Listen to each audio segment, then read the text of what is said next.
네, 안녕하세요. 알아두면 쓸모있는 세금사전 조봉기 세무사입니다. 네, 오늘 준비한 내용은요, 대표적인 비용 항목 중에 하나죠. 복리후생비, 복리후생비에 대해서 준비해 봤습니다. 네, 들어가 보시죠. 네, 복리후생비, 오늘의 주제입니다. 복리후생비는 뭐냐?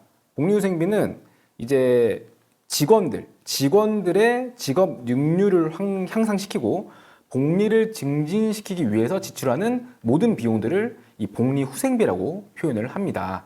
네. 직원들에게 급여 말고서도 이제 지원해 줄 수 있는 것들이 있잖아요. 그런 항목들이 이제 복리후생비에 해당이 되는데요. 어떤 것들이 있고 좀 어떤 팁을 좀 드릴 수 있을지 뒤에서 설명을 좀 드릴게요. 일단 복리후생비라는 개념을 비용 처리하기 위한 요건을 좀 살펴볼 건데요. 이게 직원을 두고 있지 않은 개인 사업자가 있을 수 있고요. 직원을 두고서 사업을 운영하시는 이제 사업자가 또 있을 수 있는데요. 두 가지가 조금 복리후생비에 대한 개념이 좀 달라질 수 있기 때문에 구별해서 좀 설명을 해보도록 하겠습니다. 네, 일단 첫 번째, 이제 직원이 없는 개인 사업자인 경우인데요. 직원이 없는 개인 사업자, 1인 개인 사업자를 말하죠. 1인 개인 사업자 같은 경우에는요, 사실 복리후생비라는 개념이 존재할 수가 없어요. 왜냐하면 복리후생비라고 하는 것 자체가 직원들, 여기서 말하는 직원은 사실은 프리랜서도 해당이 안 됩니다. 안 되는데, 좀 더 광범위하게는 프리랜서도 포함이 되겠지만은 조금 더 이제 실제 어떤 이 복리라는 부분에 조금 더 초점을 맞춰서 생각해 보면은 사실은 사대보험에 가입되어 있는 실제 정규직 직원들 또는 일용직 직원들을 말하는 건데요. 이런 직원들의 복리후생 증진 목적으로 지출을 하는 거기 때문에 사장님 본인을 위한 어떤 복리나 후생적인 측면에서 지출하는 거는 사실 안 돼요. 그래서 1인 사업자 같은 경우에는 사실 이 복리후생비라는 개념은 존재하지 않는다. 이렇게 보시면 되겠습니다. 네, 반대로 직원이 있는 개인 사업자 같은 경우에는 당연히 이 복리후생비라는 개념이 존재할 수가 있겠죠. 직원이 존재할 때에는 그 직원에게 지출하는 뭐 식대, 그 이외의 각종 복리후생의 성격으로 지출하는 것들, 이런 것들이 사업과 연관성이 있고 적격 증빙을 잘 수취할 수만 있다 그러면 부가가치세, 매입세 공제도 가능한 항목이고요. 당연히 비용 처리도 가능하기 때문에 종합소득세를 계산할 때에도 분명히 도움이 되겠죠. 다만 여기서 하나 좀 주의해야 될 점이 있는데요. 직원에 대한 식대는 복리후생의 성격으로 볼 수 있다면 충분히 비용 처리가 가능합니다. 다만 대표자 본인이 먹기 위해서 지출한 식대 있잖아요. 이거는 사실 복리후생비 또는 사업 관련 경비로 처리할 수 있는 경비 항목은 사실은 아니에요. 그냥 가사경비 또는 사업과 무관한 경비로 보기 때문에 원칙적으로는 부가세, 매입세 공제나 이제 필요 경비 인정이 안 된다는 점도 알고 계셔야 될 것 같아요. 그럼 대표적인 복리후생비 항목들은 어떤 게 있을까? 뭐 가장 대표적인 게 식대겠죠. 직원들 식대. 직원들 식대 같은 경우에 직원들도 이제 일할 때 밥 먹여주잖아요. 점심이나 아니면 야근하면 저녁, 야식비 같은 것들도 회사에서 지원해 줄 수가 있는데요. 그런 것들이 전부 다 복리후생의 성격으로 볼 수 있고요. 근데 식대 지급 방식이 두 가지가 있을 수 있어요. 직원들의 월급에 가산해서 지급하는 경우도 있고요. 그냥 이제 밥을 먹고 그 밥을 법인카드로 결제를 해주는 경우도 있겠죠. 둘 다 비용 처리가 가능한 항목이다. 다만 월급에 가산해서 주는 경우에는 그냥 급여 항목으로 비용 처리를 하면 되는 거고요. 이제 식당에서 밥 먹은 것들 아니면 식권 구입 비용 같은 것들을 결제해 줬다. 그러면 그 결제된 부분은 복리후생비라는 별도의 계정을 사용해서 비용 처리를 하면 되겠습니다. 그다음에 직원들에 대한 경조사비들도 대표적인 복리후생비 항목이라고 볼 수 있습니다. 이 직원들의 경조사를 어떻게 지출할 것이냐라는 거에 대한 내부 어떤 사규가 있다거나 내부 규정이 있으면은 그 규정에 따라서 지출한 경조사비는 당연히 복리후생비로 전액 다 비용 처리가 가능하다 이렇게 보시면 되는데요. 근데 경조사비를 비용 처리함에 있어서 이런 좀 개념들이 좀 있어요. 좀 사회 통념상 너무 과하다.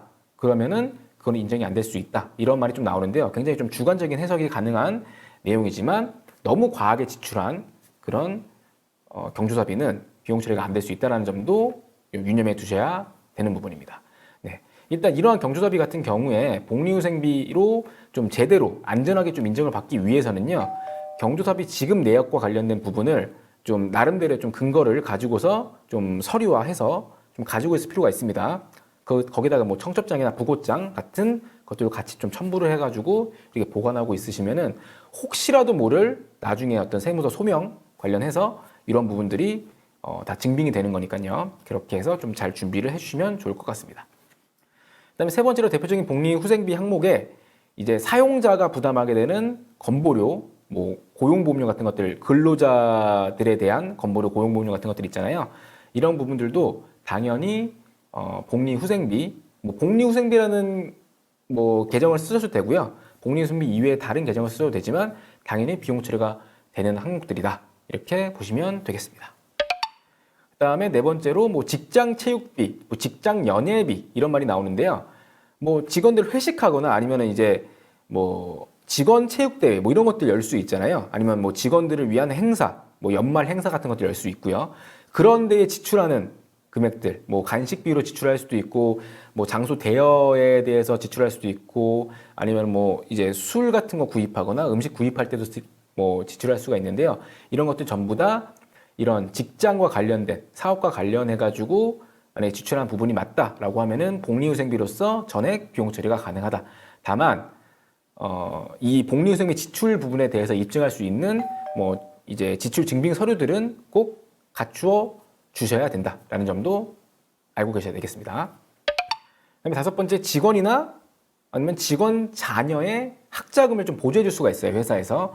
이런 부분들도 어떤 복지 차원에서 이제 직원 복지 차원에서 이제 회사에서 진행하는 것들이기 때문에 당연히 전액 복리후생비 처리가 가능하다라고 되어 있고요.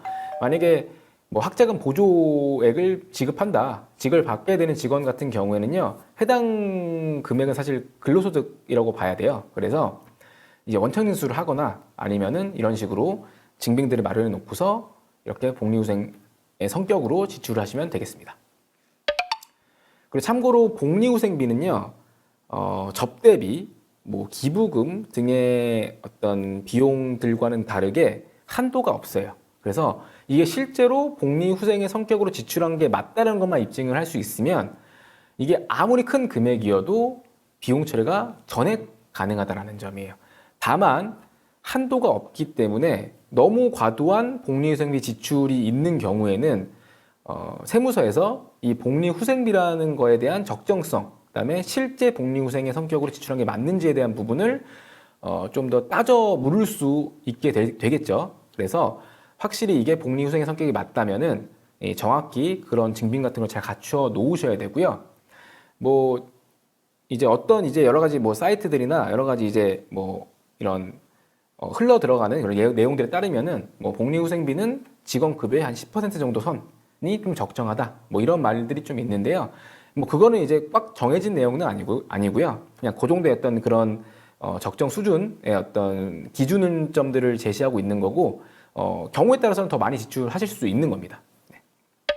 네, 오늘 준비한 내용은 여기까지고요. 좀 더 영리하게, 좀 더 스마트하게 회사를 운영하는 방법 중에 하나가 이 복리후생, 복지를 위해서도 쓰고 비용 처리도 가능한 이런 복리후생의 성격을 정확히 인지를 하셔서 회사 운영에 잘 활용해 보시기 바랍니다. 네, 좋은 기세무사였습니다.